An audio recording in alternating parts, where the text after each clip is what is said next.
Tu passes des heures sur YouTube à chercher l'inspiration pour tes montages.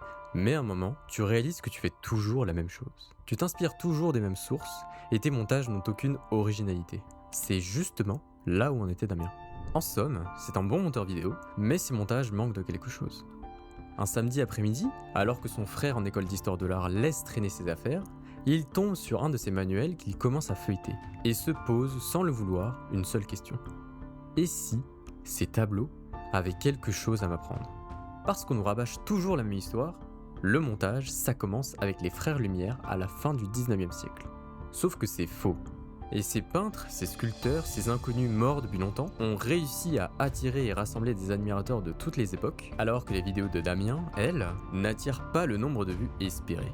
Alors aujourd'hui, je t'emmène refaire l'histoire du montage vidéo, depuis le vrai début.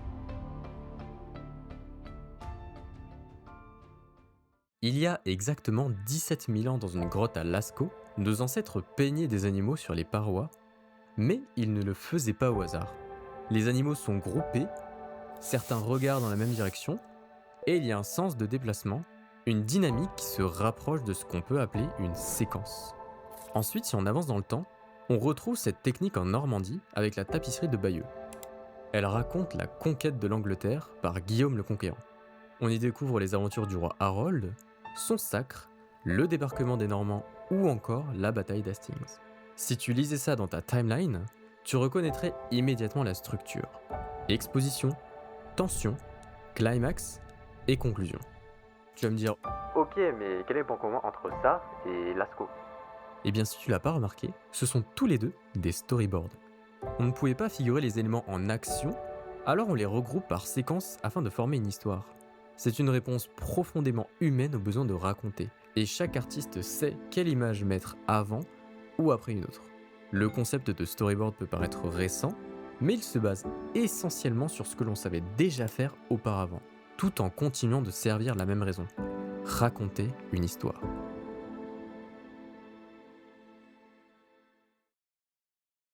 Damien continue de feuilleter le manuel de son frère, et une page interpelle son œil de monteur, immédiatement surpris par la manière dont cette fresque prend en otage son regard et le dirige de force vers le centre. Il se trouve devant l'école d'Athènes, peinte par l'illustre Raphaël au début du XVIe siècle. Cet artifice, c'est ce qu'on appelle les lignes directrices. Léonard de Vinci en est le précurseur, notamment dans sa Vierge Rocher. Les bras, les regards et les corps forment un triangle invisible qui organise la hiérarchie de la scène. Ce que ces peintres avaient compris et que tout bon directeur de la photographie sait aujourd'hui, c'est que l'œil humain ne se pose pas librement sur une image. Il suit des chemins bien tracés, et le travail de Damien, c'est de justement tracer ces chemins.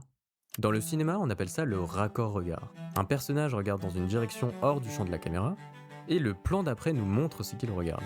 Les maîtres italiens l'a dessiné à l'intérieur d'un seul tableau, alors que Damien, lui, doit le construire entre deux plans.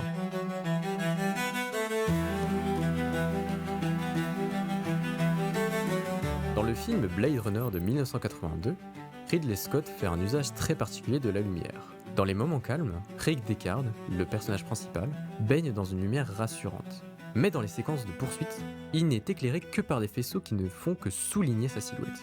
Damien connaît ce film par cœur, car c'est son préféré. Mais c'est en tombant sur la vocation de Saint Matthieu, peint par Caravage en 1599, qu'il se remémore ce film emblématique. Ici, le faisceau lumineux entre par une fenêtre invisible et tombe directement sur la main tendue du Christ, qui se répercute sur tous les visages avant d'atterrir sur celui du protagoniste. Tout le reste du tableau est dans l'ombre. C'est ce qu'on appelle le clair-obscur, et Caravage le perfectionne déjà au XVIe siècle. Dans Blade Runner 2049, on va s'éloigner des jeux de lumière pour davantage se focaliser sur l'impact de la couleur. Ah oui, je pense que vous connaissez très bien ces scènes. Mais Denis Villeneuve n'a rien inventé. Car à l'époque du rococo au XVIIIe siècle, on se sent léger, on profite du bel air, on peint l'insouciance et la tranquillité. Notamment reflété dans la couleur, comme ce que nous dépeint Watteau dans son embarquement pour Cythère. Au contraire, au XIXe siècle, on décide d'explorer des sujets un peu plus ténébreux. Et Munch en est un bon exemple, notamment avec l'anxiété ou avec le cri, où l'artiste utilise des couleurs artificielles qui respirent le stress ou la peur. Mais la conclusion est la même. Chacun de ces tableaux altère la vraie couleur de ses sujets afin de véhiculer une émotion particulière au spectateur. Et cette liberté a directement inspiré les grands noms du cinéma comme Stanley Kubrick, Wes Anderson ou encore Wong Kar-wai.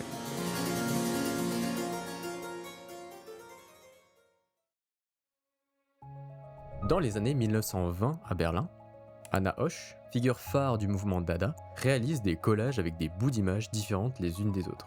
Et le résultat n'est pas la somme de ces bouts découpés, c'est quelque chose de nouveau qui naît uniquement de la juxtaposition. Exactement au même moment, né à Moscou, Eisenstein théorise ce qui deviendra la théorie fondatrice du montage cinématographique. Selon lui, quand on assemble deux plans, le spectateur ne voit pas le plan A plus le plan B, il produit mentalement une troisième idée. Une idée qui naît uniquement de leur collision. C'est ce qu'on appelle l'effet Kuleshov.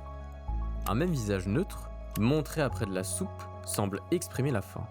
Montré après un cercueil, il exprime le chagrin. Le visage n'a pas changé. C'est l'assemblage qui a produit l'émotion. Le montage n'est plus une technique de raccordement, c'est un langage à part entière que ni l'image ni le mot seul ne pourraient exprimer. La nouvelle idée naît entre les plans, dans l'esprit du spectateur. La mission du monteur vidéo, c'est de lui donner uniquement les pièces. Comme tu peux le constater, la chaîne de l'histoire ne s'est jamais interrompue. Des paroles de Lascaux à ta propre timeline sur ton logiciel. Le montage vidéo n'a pas commencé avec les frères Lumière. Il a commencé dès que l'être humain a eu l'idée de mettre une image à côté d'une autre, pour que quelque chose se passe dans la tête du spectateur. Damien le réalise maintenant. Il n'est pas seulement un technicien qui maîtrise un logiciel, il est l'héritier d'une tradition qui a 17 000 ans. Les outils, certes, ont changé, mais le geste, lui, est le même. Alors la prochaine fois que tu cherches de l'inspiration comme Damien, n'oublie pas que les musées sont des banques de références immenses pour les monteurs vidéo. Un autre endroit existe pour t'inspirer et apprendre davantage de compétences en montage vidéo, et c'est le VK Studio. Grâce à eux et grâce au système d'apprentissage gamifié, aux formateurs qui t'accompagnent tout au long de ta progression, et au réseau solide du Discord, cette vidéo n'aurait jamais vu le jour. Et surtout, n'hésite pas à t'abonner à la chaîne et à partager la vidéo.